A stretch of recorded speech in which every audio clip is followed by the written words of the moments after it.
Mickey Mouse? And that his supporting cast should be a duck, a dog, another mouse, and oh yeah, another dog. He dreamed that audiences would actually come to the movie theaters to see feature-length cartoons. He dreamed that animals could star in their own series. He dreamed that he could create an amusement park that would fascinate adults as much as children. Yes, Walt Disney was a man of many dreams, and anyone who has laughed at his cartoons, forgotten their troubles for a day at one of his theme parks, or been touched by one of his motion pictures, is thankful that his dreams came true. It's only fitting that perhaps his greatest and most ambitious project of all would bear his name, for Walt Disney World is truly a dream come true. It's not known exactly when Walt Disney got the idea for a second Magic Kingdom, but even as Disneyland was experiencing unprecedented success, Walt was envisioning plans for a theme resort complete with hotels and recreational facilities that would serve as a total vacation opportunity for the whole family. Disneyland was a hit, but his newest dream would not be another Disneyland, because Walt Disney was a man who simply would not repeat himself. This was a lesson Walt learned from the Three Little Pigs. In his early career, that cartoon had been an unparalleled success, and it was suggested he make more cartoons featuring his newest stars. But when his sequels, The Big Bad Wolf, Three Little Wolves, and The Practical Pig couldn't come close to the sensation caused by the original, Walt had a new saying to live by: you can't top pigs with pigs. But how could he possibly hope to top Disneyland? Within its first 2 years of operation, it was already considered America's biggest tourist attraction.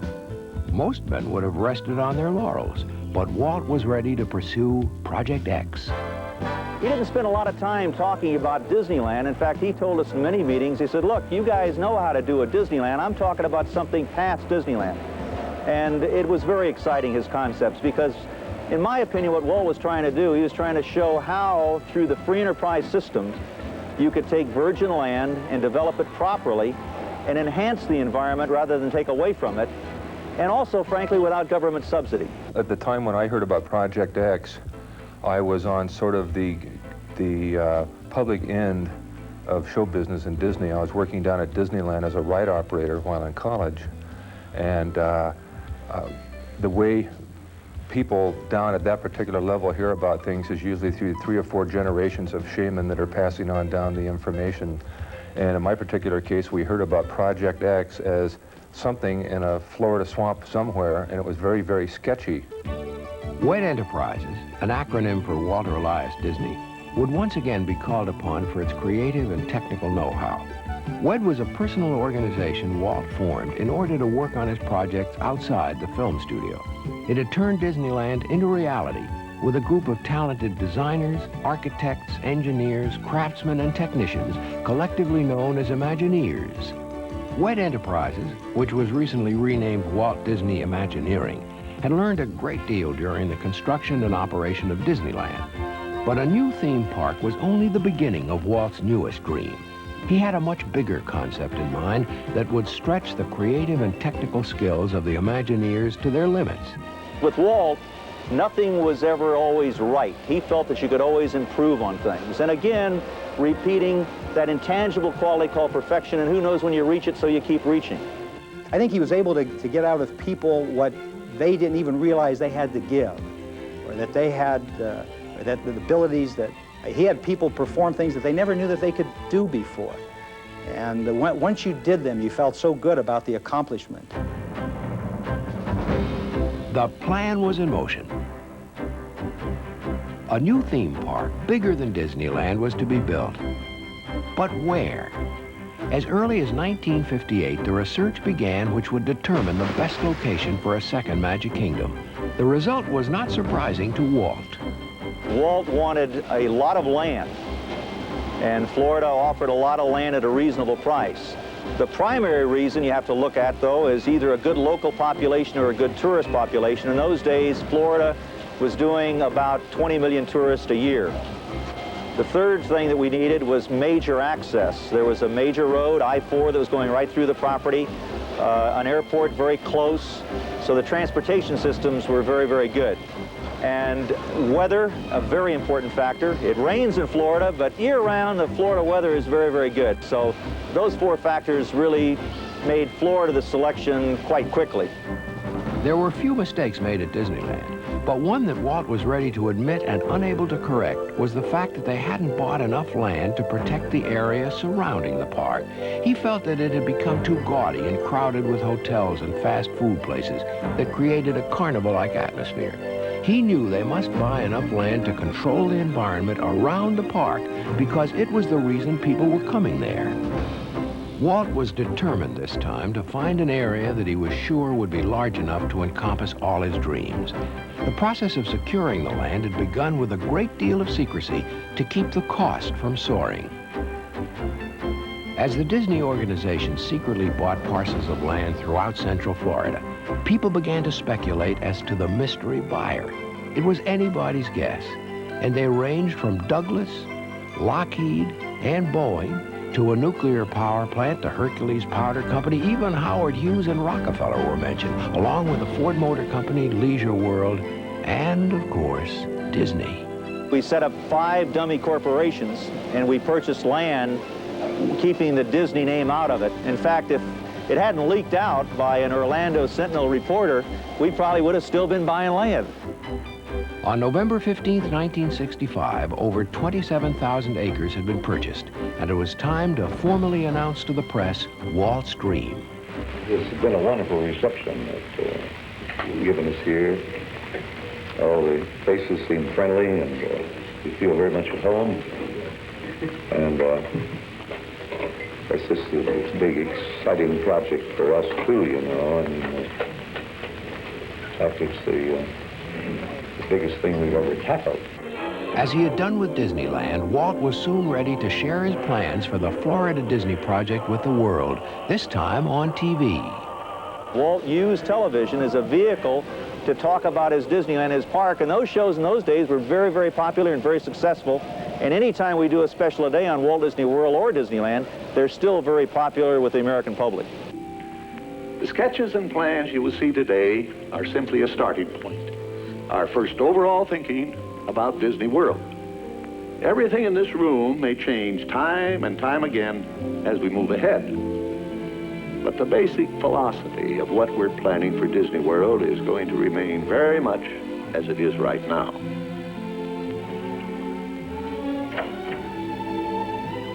We know what our goals are. We know what we hope to accomplish. And believe me, it's the most exciting and challenging assignment we've ever tackled at Walt Disney Productions. We're now developing a master plan that encompasses the theme park and all the facilities around it that will serve the tourists. Hotels, motels, and a variety of recreation activities. Here in Florida, we have something special we never enjoyed at Disneyland, the blessing of size. There's enough land here to hold all the ideas and plans we could possibly imagine. By far the most important part of our Florida project, in fact, the heart of everything we'll be doing in Disney World, will be our experimental prototype city of tomorrow. We call it EPCOT, spelled E-P-C-O-T, Experimental Prototype Community of Tomorrow. Here it is in larger scale.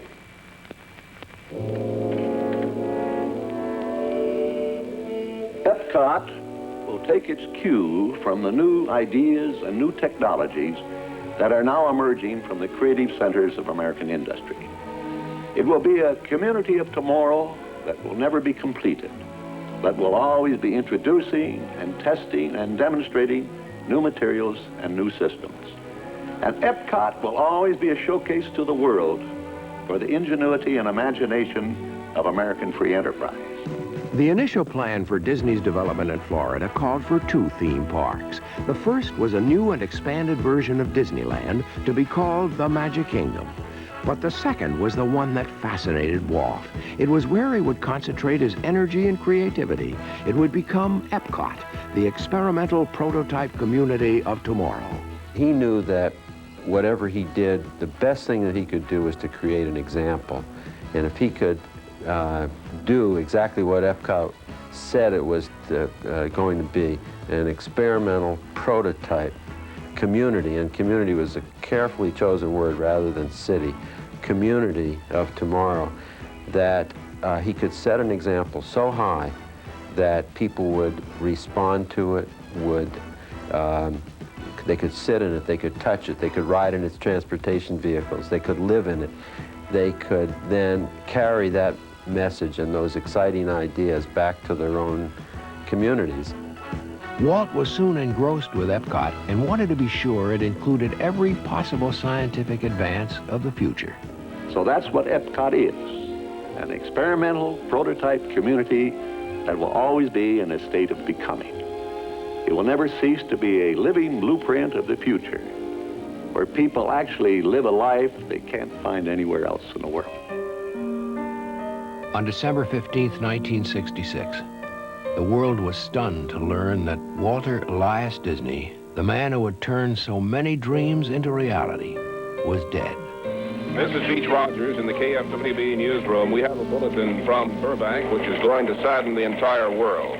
Walt Disney, the man who built an entertainment empire on a cartoon character, has died today at the age of 65. Of course, he was the creator of Mickey Mouse, the beloved cartoon characters, and Disneyland. Walt Disney, dead at the age of 65 this morning. Shortly after Walt's death, his older brother Roy released this message to the press.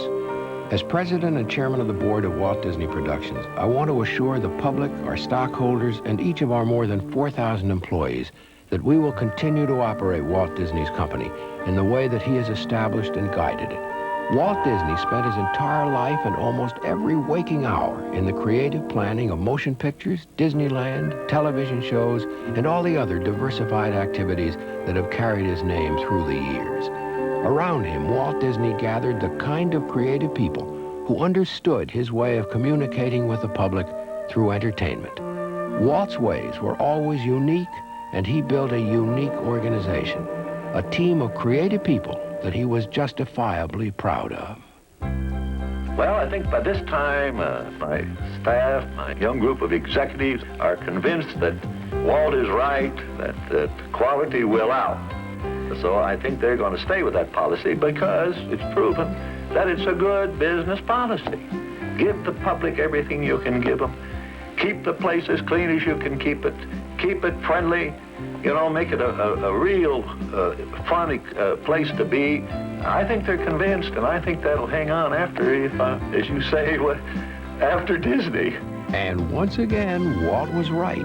His brother took over the Disney World project as it had been known up to the time of Walt's death, and one of his first acts was to officially rename the project Walt Disney World. So, as Roy put it, people will always know that this is Walt's dream.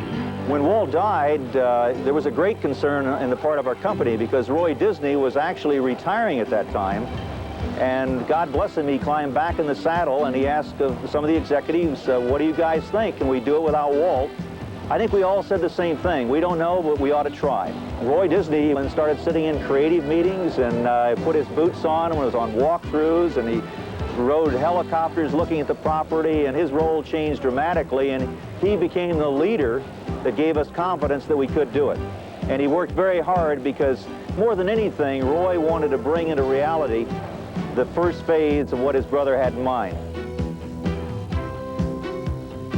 The construction of Walt Disney World was an enormous task. At its peak in 1970, it represented the largest private construction project in the United States.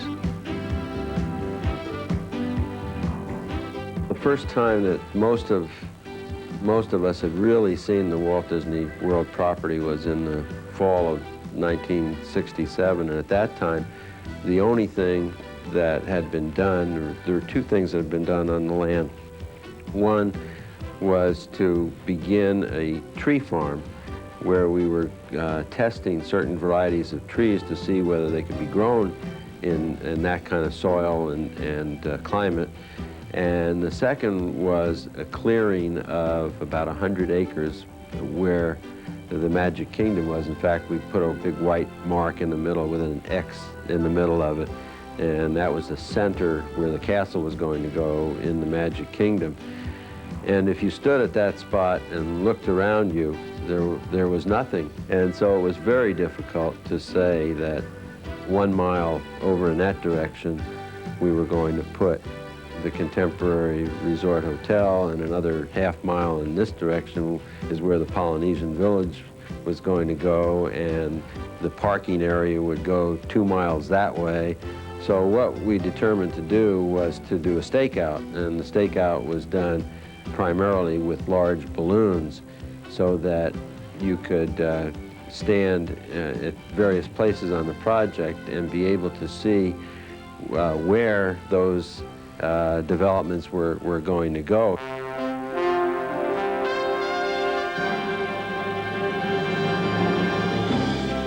During the first phase of the construction of Walt Disney World, over 8 million cubic yards of earth were moved. That's enough to fill the Empire State Building more than 5 times.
More than 8,000 workers representing every kind of building skill worked on the Magic Kingdom.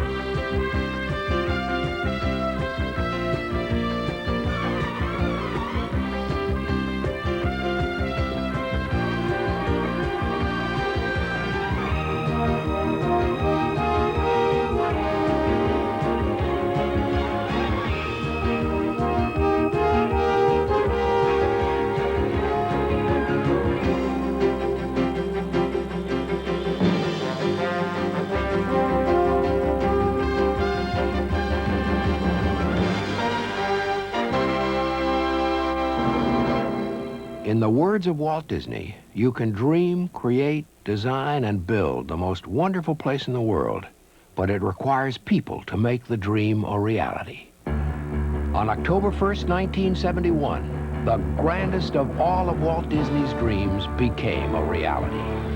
Walt Disney World is a tribute to the philosophy and the life of Walter Elias Disney, and to the talents, the dedication, and the loyalty of the entire Disney organization that made Walt Disney's dream come true. Roy Disney picked up the ball and dedicated himself to making Walt Disney's dream of Walt Disney World a reality, and Roy Disney was a tremendous support and driving force to really carry out his brother's great dream. Our entire company, to a person, directed their energies in one direction, and that was to get Walt Disney World open. It was a tough opening, but we made it, and I think that's the great thing about our company. When we turn our energies in one direction, there isn't anything that we can't do. We all remember seeing years ago those slick, futuristic drawings saying what the future of the American city was going to be. Gleaming buildings, fast monorails, people in one place, cars in another. Well, this is the future, and none of it has happened. Nobody has done it but Disney. It is the most imaginative and most effective piece of urban planning in America. On this, they have built roads, transportation systems, lakes, golf courses, campgrounds, riding stables, stores, hotels, and so on. And they all fit together in a setting of land, air, and water better than any other urban environment in America. Although Walt Disney never lived to see Walt Disney World, there's little doubt that it fulfills his dream of providing a complete vacation destination for the entire family. When you enter the Magic Kingdom, 6 unique lands await you: Main Street USA, Fantasyland, Frontierland, Adventureland, Liberty Square, and Tomorrowland. A very defined philosophy was applied to the planning of Walt Disney World. Walt didn't want the guests to see the world they live in while they're in the park. He wanted them to feel they're in another world. Great attention has been given to colors and architecture to ensure that there is a smooth blending from one area to another. Just inside the gates of the Magic Kingdom, guests are first taken back to the good old days as they stroll down Main Street USA, designed as a small American town around the 1900s. Its quaint buildings have been built at about 7/8 scale at street level and smaller at the higher stories. This bit of Disney Imagineering creates a much more intimate setting. And if one chooses to walk rather than ride in one of the horse-drawn trolleys or vintage horseless carriages, they'll find their legs won't get quite so tired because of a special resilient asphalt used to pave the walks. Located along Main Street are many shops, a railroad station, a firehouse, a penny arcade, and at the Main Street Cinema, one of Walt's old friends can be seen in his first sound cartoon.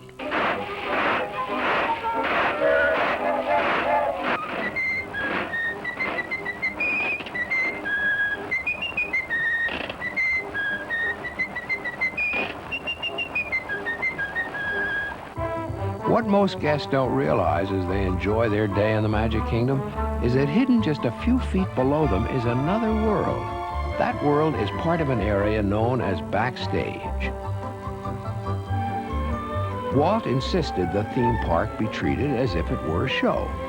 Guests were the audience, and employees were members of the cast.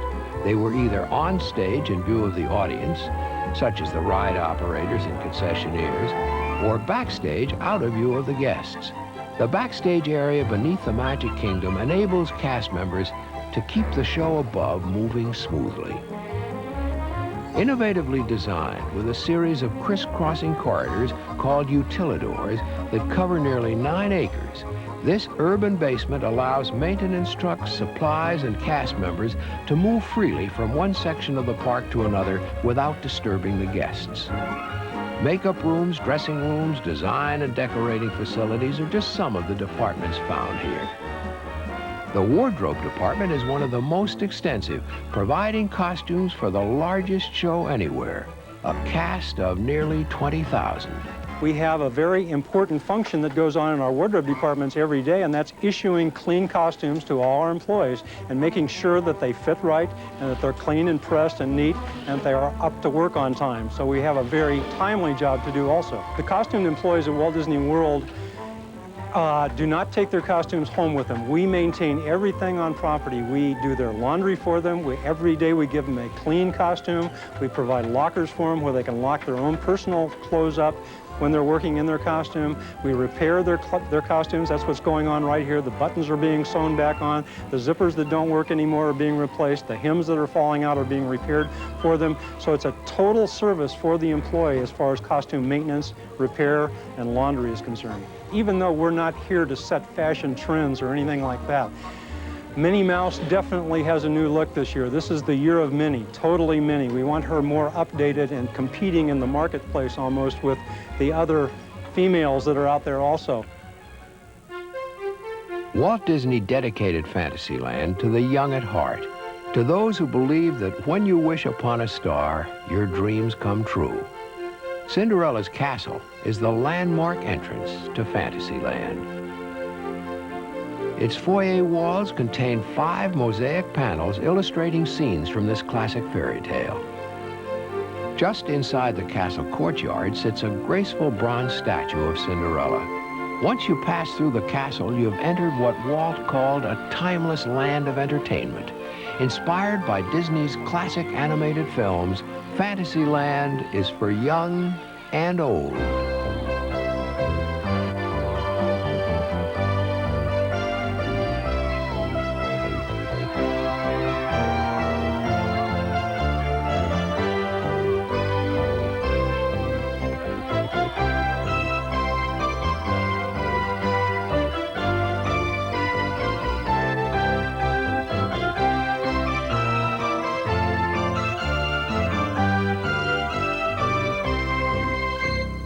Adventure, romance, and mystery.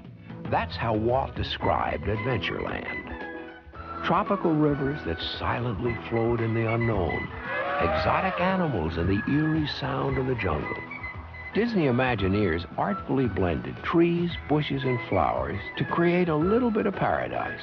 One tree not of nature, but of steel and concrete, is the Swiss Family Treehouse, inspired by the 1960 Disney film. Standing 90 feet tall, its concrete roots go 42 feet into the soil, and its 600 branches are covered with 800,000 vinyl leaves. Like its forerunner at Disneyland, the Pirates of the Caribbean at Walt Disney World is a very popular Adventureland attraction that features a fun-loving band of buccaneers.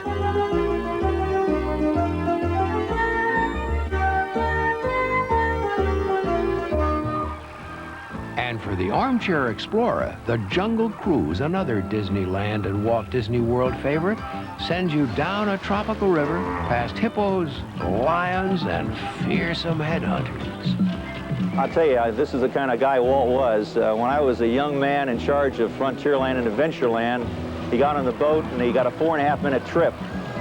And he got off and he said, "How long was that trip supposed to be, Dick?" And I said, 7 minutes, sir. He says, "Well, I got a 4.5-minute trip. How would you feel if you went to the movies?" And he cut the center reel out of the picture. He said, "I went through that hippo pool so fast I couldn't tell whether they were rhinos or hippos." So he said, you know, we've got to make sure the show's always right, particularly regardless of whether there's a long wait or not. He gave me 3 weeks to shape it up, and he came back in 3 weeks. And he went on the first boat, the second boat, the third boat. We only had 7 in those days, and he went on all 7 of them. Got off the boat and said, "Thumbs up." Frontierland was Walt's tribute to the faith, courage, and ingenuity of the pioneers who blazed the trails across America.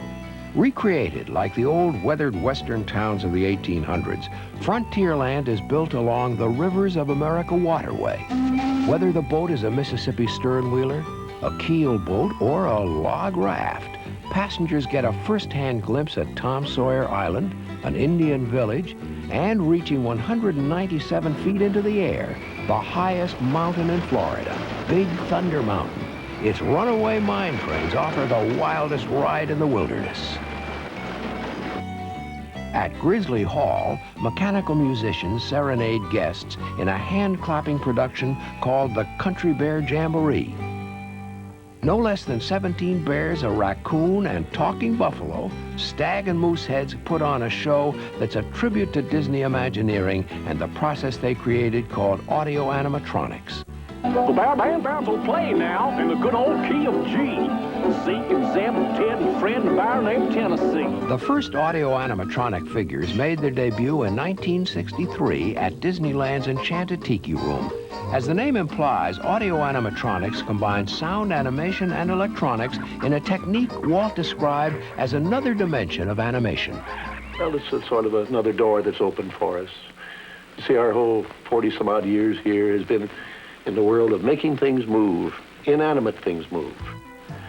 From a drawing, through all kinds of any little props and things, through the use of electronics. It's a tape mechanism that the tape, it's like a programming or sequencing when they do a missile, when they're sending some missile to the moon, say. At different stages, at different times, things must happen. That's all programmed, predetermined. So our show is put on that tape, and it's programmed from this tape. And we run it off a little 1-inch tape that has 14 tracks. And on each track, we can get up to 16 signals. Now, those little signals go and impulse this figure and make the figure move, make the figure talk. Now, these are not working from tape. These are manually controlled. This little gizmo here, kind of like a joystick on the old type airplanes, is what gives us a chance to program the bird. And as we work this and get all the little movements that we want in the bird out, we record it on the tape. And then from then on, the tape will do everything that we've done here.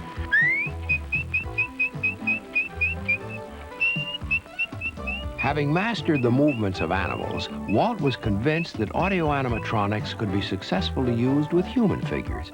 For the 1964 World's Fair in New York, he proposed an attraction called the Hall of Presidents, which would recreate moving and talking life-sized figures of all the United States chief executives. However, this project was too ambitious to be built in time for the fair, so Walt built Great Moments with Mr. Lincoln, which became a huge success and found a permanent home at Disneyland after the fair. But the Hall of Presidents is another example of one of Walt's dreams that came true in Walt Disney World. Its steeple dominates the skyline in Liberty Square, where the spirit of 1776 has been reborn. Inside, you'll be introduced to the 40 presidents of the United States, gathered on one stage in a stirring spectacle of Americana and American ingenuity.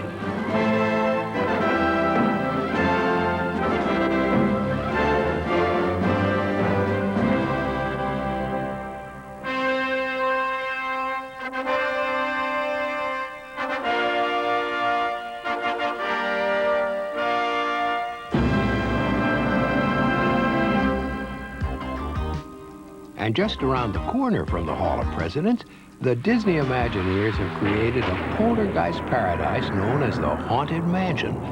It's a happy haunting ground.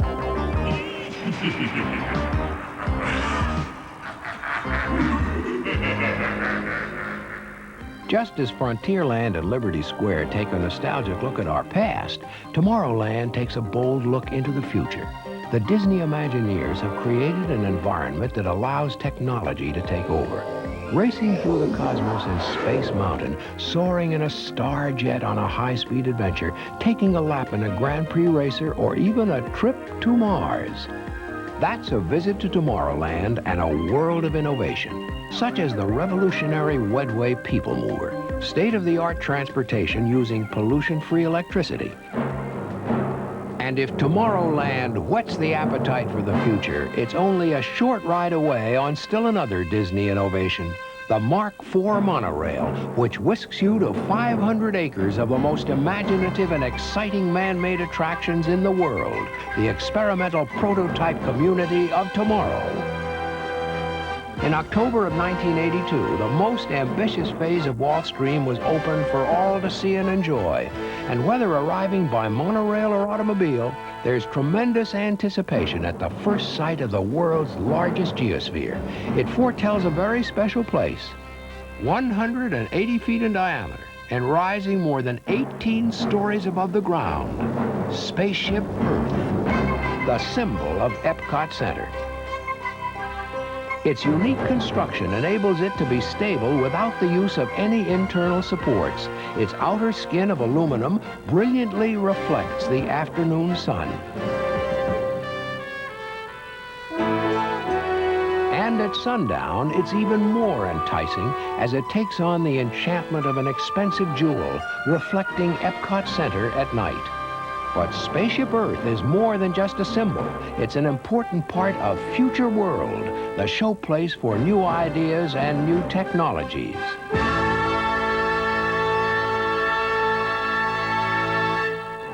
Spaceship Earth tells the history of communications as guests spiral up the geosphere, following a storyline conceived by science fiction author Ray Bradbury. From cave painting to the dawn of recorded time, through the Renaissance, the invention of the printing press and the telephone, to the vast electronic network that now surrounds our planet. But Spaceship Earth is just the beginning. Future World has a total of 8 different and fascinating exhibits designed to entertain, inform, and inspire.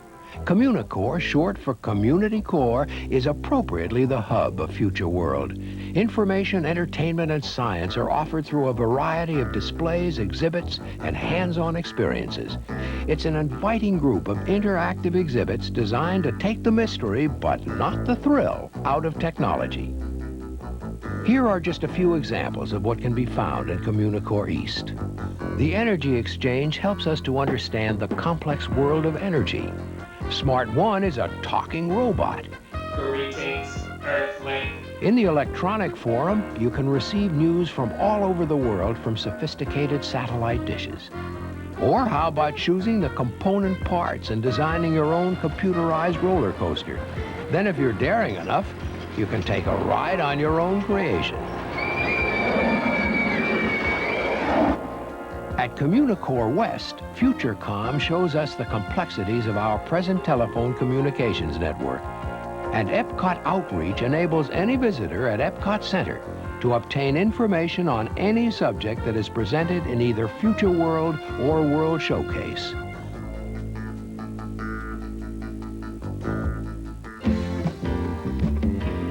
Universe of Energy is appropriately named as it generates nearly 15% of the power necessary to run itself. Its roof is covered with 2 acres of solar cells, which convert sunlight directly into electrical energy. Inside, large theater cars designed to carry up to 97 guests glide past dioramas which help to illustrate the formation of fossil fuels. And large format motion pictures with their screens stretching 220 degrees around the audience, showing possible new energy sources for the future. Horizons is housed in a building resembling a gigantic gem.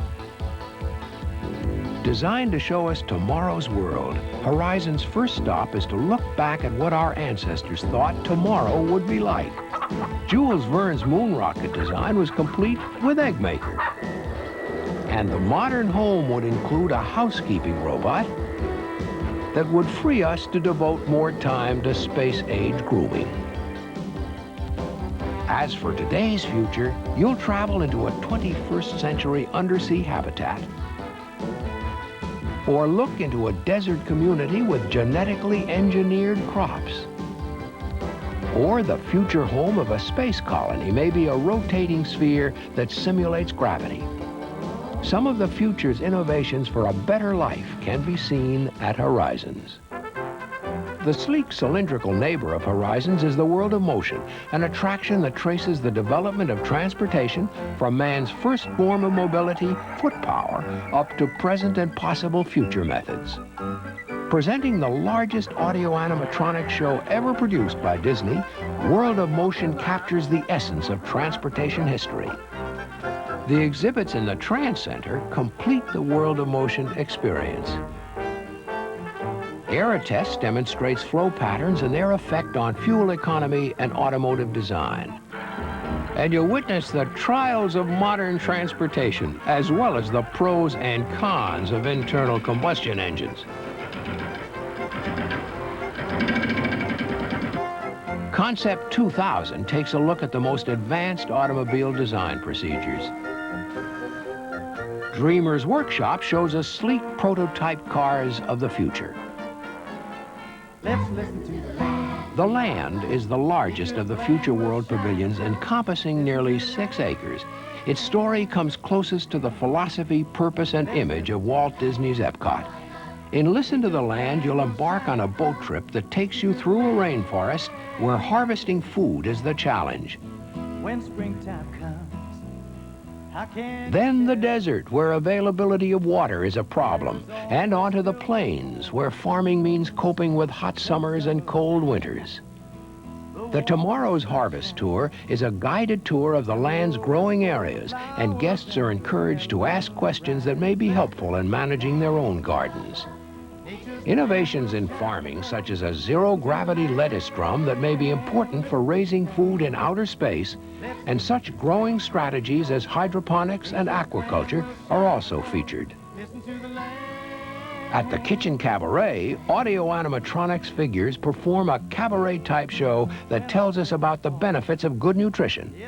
The Land Pavilion is a testament to utilizing nature's resources efficiently to meet our food needs in the future. Although each of the pavilions at Future World presented a unique set of problems for the Disney Imagineers, the journey into imagination was a special challenge. It's probably the most amorphous subject you could possibly ever deal with, and to dabble with that kind of esoteria and try to put a parameter around it was almost impossible. We developed many different storylines, many different experiences on our storyboards here at Walt Disney Imagineering. And finally we said, well, look, you can define imagination any way you want to. You can go in any direction you want to go. But ultimately, since we have a pavilion to design, we have to pick a direction and say, here's how we're going to define imagination, and then create an experience around that. Otherwise, we'd still be sitting here today pontificating about the world of imagination. No one really understands the process of imagination, but the journey into imagination uses the Disney tools of magic, fantasy, and enchantment to demonstrate that by unlocking our imagination and using the elements that surround us, we can find solutions to the problems and challenges of tomorrow. As you enter the journey, you are first introduced to Dream Finder, the mature side of imagination, and Figment, a popular little dragon who represents the impatient, questioning side usually associated with childhood. Together, they'll take you on an exploration of everyday elements that, when touched by imagination, combine into weird and wonderful things. There's much to imagine in the image works as well. Stepping tones, bubble music, pin screens, giant kaleidoscopes and magic palettes that let you apply color with an electronic stylus. There's even a television theater that lets you get into the act. Then step into the world of Captain EO and experience one of the hottest 3D films ever made. The Walt Disney Company joined forces with George Lucas, Francis Coppola, and the music and creative talents of superstar Michael Jackson. The special effects on screen are combined with spectacular laser and pyrotechnic effects in the theater to create a new dimension in motion pictures.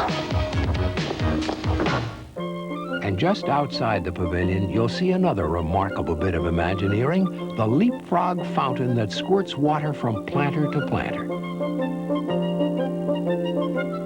And from a leaping water fountain, it's off to the pounding surf of the living seas.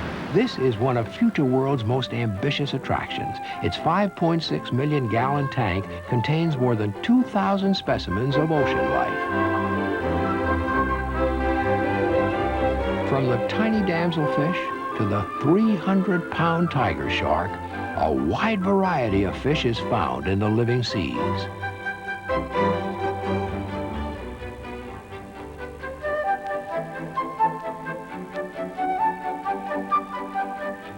Divers are a common sight as they perform ongoing experiments with the plant and animal life found in this living laboratory.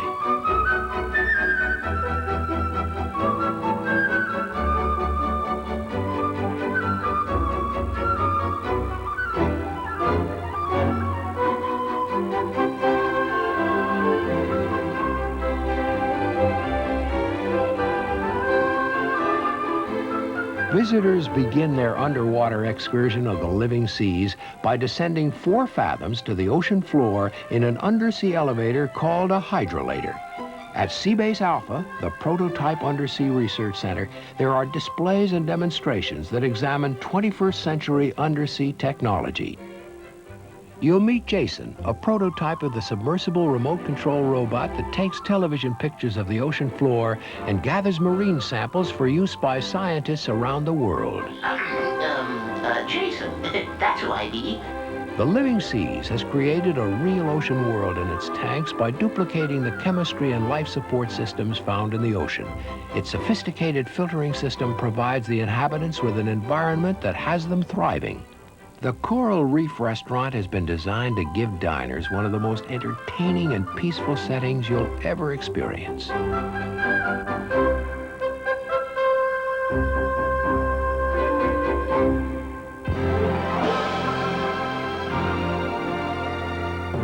Future World. It brings together the technical know-how of American industry and the creative imagination of the Disney organization, just as Walt Disney dreamed.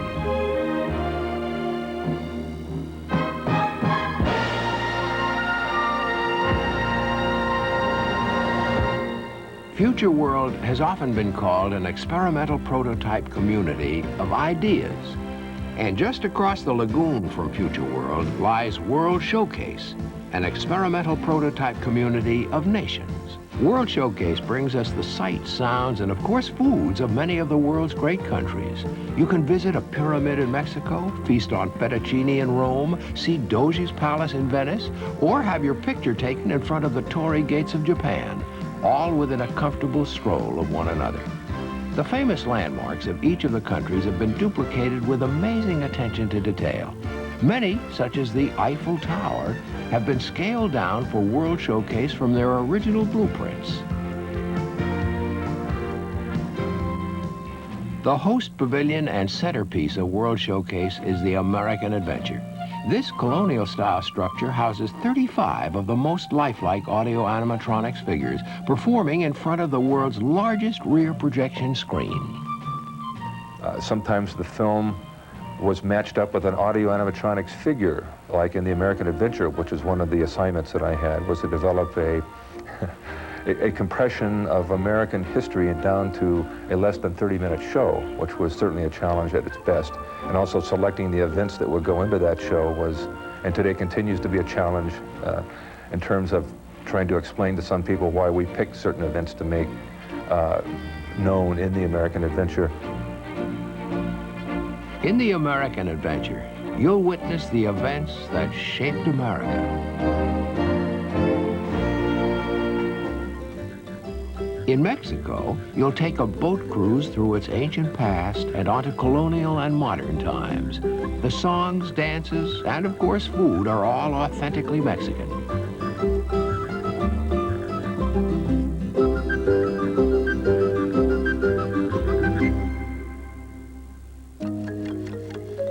Once you pass through the ceremonial gate to the China Pavilion, you'll feel certain you've entered the ancient city itself. Beijing's Temple of Heaven is the focal point of the showcase, and inside is a theater showing a film on China in Circle Vision 360. Outside, you'll gain an appreciation of the country, its people, its customs, its art, and its culture. As with all the pavilions, the artisans and craftsmen are natives of the country they represent. At the Germany Pavilion, you'll hear the Glockenspiel chime each hour in this charming fairy tale-like village. Rustic storefronts, cobblestone streets, and gingerbread-style shops create an enchanting German atmosphere.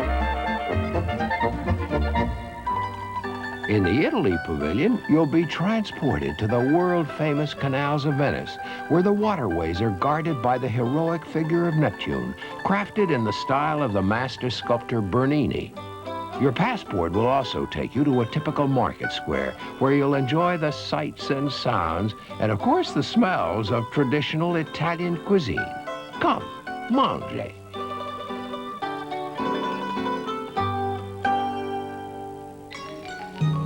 In Japan, good luck will follow through the time-honored Torii Gate to an ancient Buddhist shrine.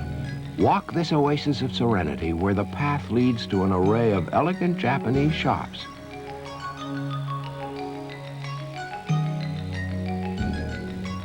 Dining at the Japan Pavilion is not only a delicious but entertaining experience. In the Morocco Pavilion, there is an intriguing blend of age-old customs and modern innovations. Like most Moroccan cities, the Morocco Pavilion is divided into two sections, the old and new.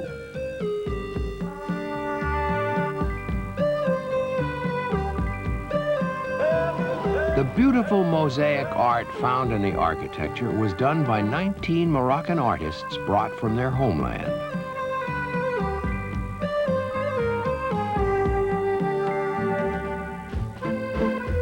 Mansard roofs, elegant shops and tree-lined boulevards, sidewalk cafes are all part of the charm and romance of the France Pavilion. At the Palais du Cinéma, a tour of the French countryside is set to classic French music in the film Impression de France. You'll feel the enchantment of the old world as you experience the architectural styles that represent 400 years of British history in the United Kingdom Pavilion. And what could be more a part of that history than a typical Victorian-style English pub?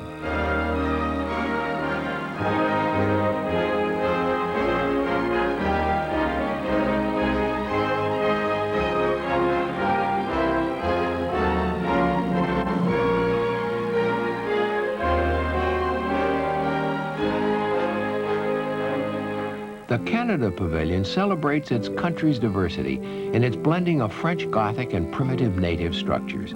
The collective wonders of Canada include a cascading waterfall, a turn-of-the-century mining town, and a soaring eagle's view in Circle Vision 360, which captures the majesty that is Canada. The World Showcase. Everywhere you turn, there's a new and exciting experience. 10 countries standing side by side in a bond created by their uniqueness, beauty, and charm.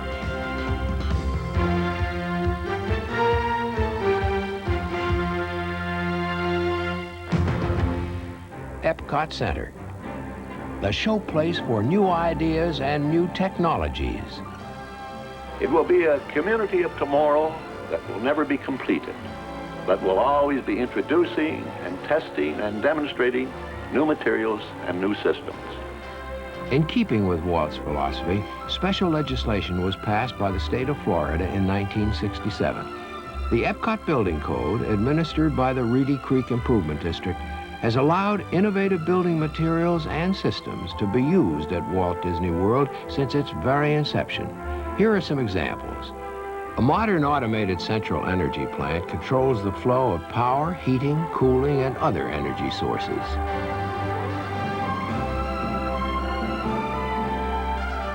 One of Walt Disney World's office buildings has been equipped with an experimental solar power collector system that enables it to supply its own heating and air conditioning power. Walt Disney World was the first facility in the United States to install the Swedish AVAC trash disposal system. Trash is deposited in centrally located receptacles and is transported at speeds up to 60 miles per hour through underground pneumatic tubes to a central collection station. In addition to being colorful, the pesky water hyacinth is proving to be a successful wastewater purifier. This prototype program is also experimenting with the byproduct of the purification process as a source of energy and an agricultural soil conditioner.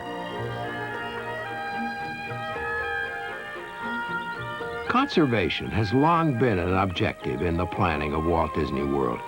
The master plan has been to provide a practical balance between recreational, residential, and commercial uses of the 43 square mile site. The natural beauty of the land is being preserved and quite often enhanced while still offering permanent protection to those areas valuable to wildlife. To this end, 7,500 acres of Walt Disney World have been set aside as a conservation refuge for rare plants and animals.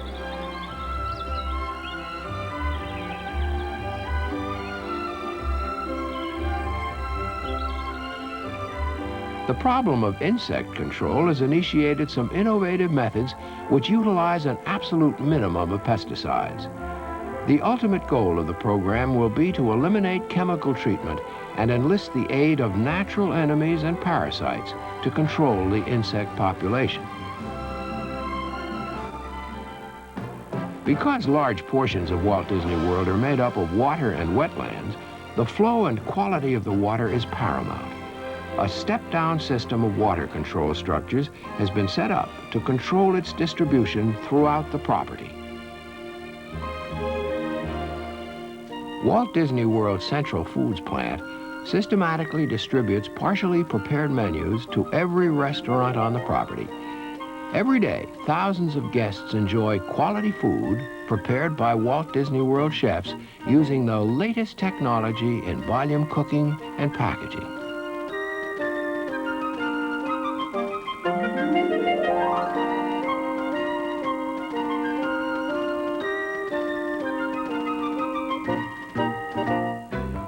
Computers are used as a 24-hour monitoring system for fire safety, as well as utility and maintenance purposes.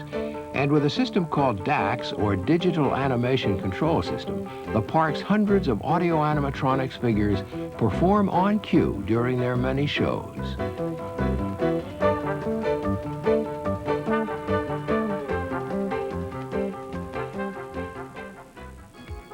And when it comes to the efficient movement of people, the innovative monorail trains have long proven their success, as well as a Disney-designed and engineered electric linear induction motor which propels the Wedway People Mover.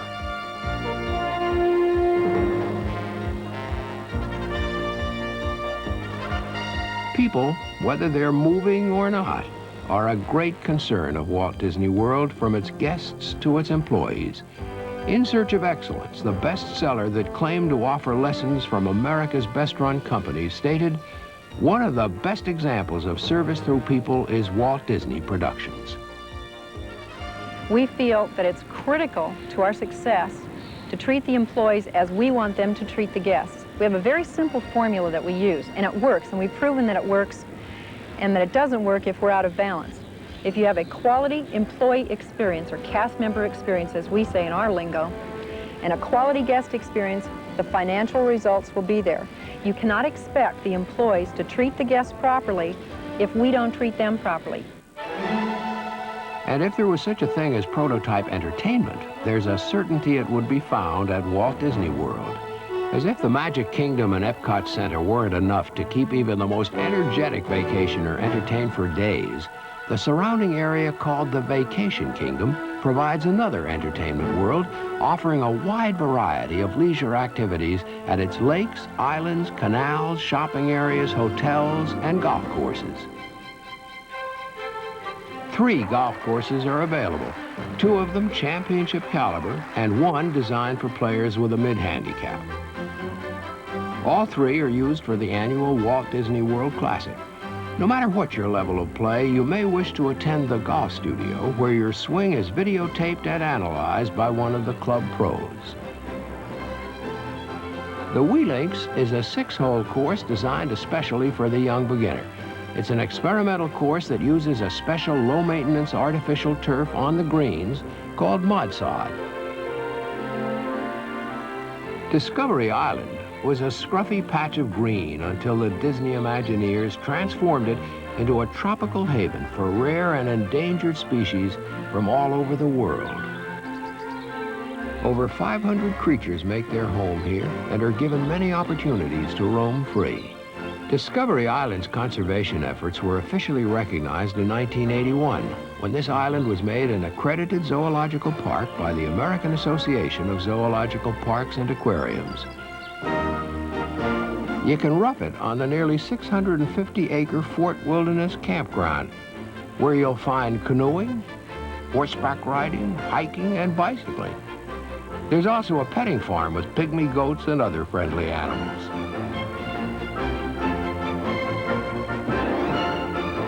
And in river country, you can visit the old swimming hole, featuring plunges, slides, falls, and rapids.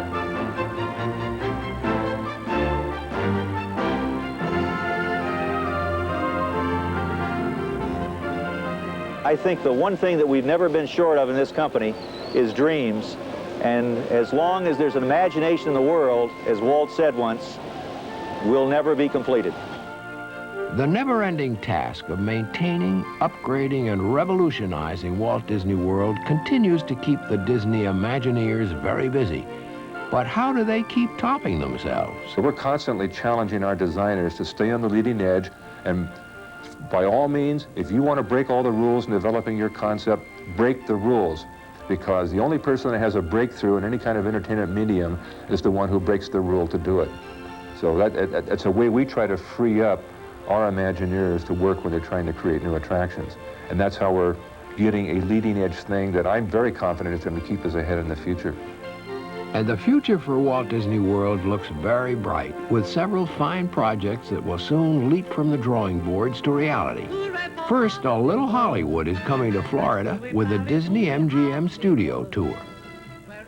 This project will be the third theme park at Walt Disney World. It covers about 110 acres, and it really is two projects in one. There's a theme park, which is this area here, which is all about Hollywood and all about the movies.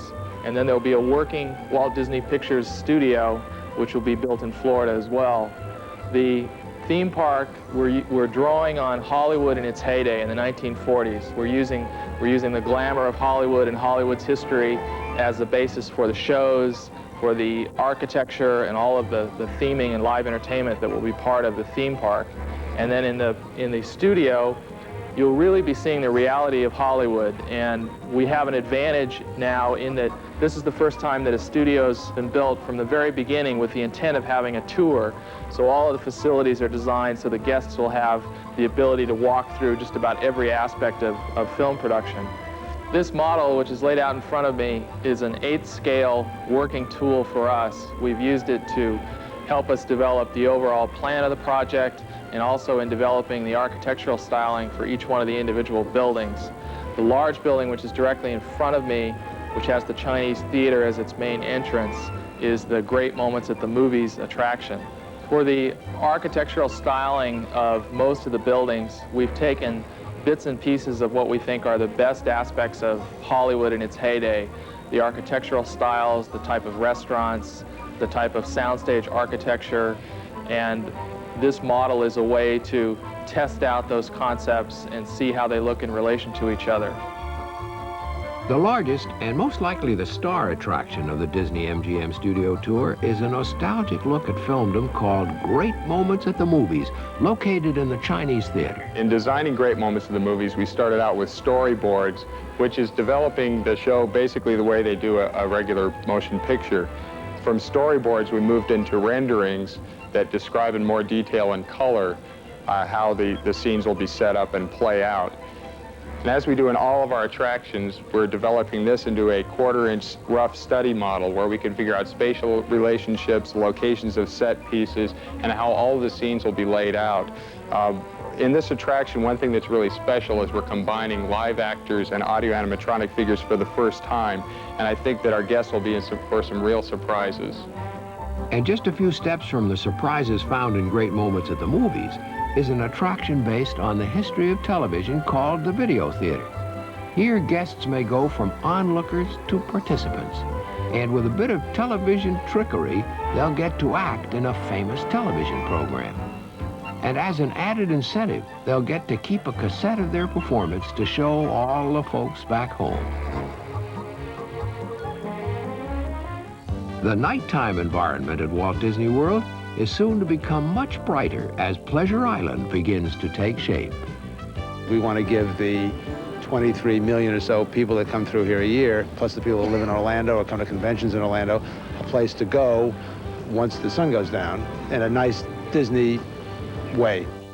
In this scale model, you can see the popular Empress Lily Sternwheeler is being incorporated into this newest Disney creation, which will make the Walt Disney World Village more entertaining than ever. Pleasure Island is a mixed-use development on about 5 acres that was designed to combine nightclubs and festival retail facilities and a variety of fine and express dining facilities into a waterfront wharf warehouse district which has a fictional history. It will look old when it opens from the outside, old in the Disney style, very well done. And then on the inside of all the spaces, the lounges, the shops, the restaurants, it'll come alive with whatever type of experience may be in that building, anything from comedy to the top 40 rock and roll and video type entertainment available today. Pleasure Island involves a lot of live entertainment, and a great proportion of the live entertainment of Pleasure Island is provided by the people who go there themselves. So Pleasure Island is a mythological performance. It's a nighttime adventure that Mom and Dad and the kids can explore, and I think it's going to be a terrific place. At the World Showcase, the skyline is about to change once again as construction has begun on Norway, the newest showcase pavilion. Norway is a nation devoted to peace, and its dimensions in business, in trade, in shipping, and in industry are among the reasons why Norwegians enjoy one of the highest standards of living on this earth. Walt Disney Imagineers have been designing the new pavilion for some time now, carefully attending to the minutest details. This is a design for the ride vehicle. Again, this is based on a composite of information about ships of the Viking era. We were considering using a prow ornament such as this one, which is based on several references from the Osberg find, the Viking ship museum outside Oslo. Neither of these, however, is actually a Viking ship prow ornament. They come off of ceremonial sledges. In the end, we decided that it was better to use this reference, which is the only Viking ship prow ornament that really does survive. This is from the British Museum. That's where it can be found.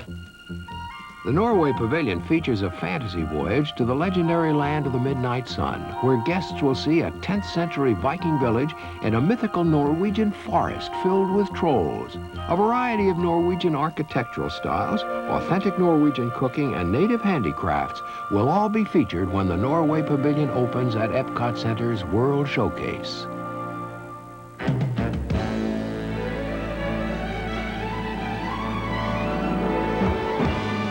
Well, that's Walt Disney World, a very special place. Inside its gates, you'll feel the happiness of days gone by while sensing the promise of the future. It was conceived by a very special man, Walt Disney, who taught us that our imagination is limitless and our dreams can come true.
The following presentation is closed caption for the hearing impaired.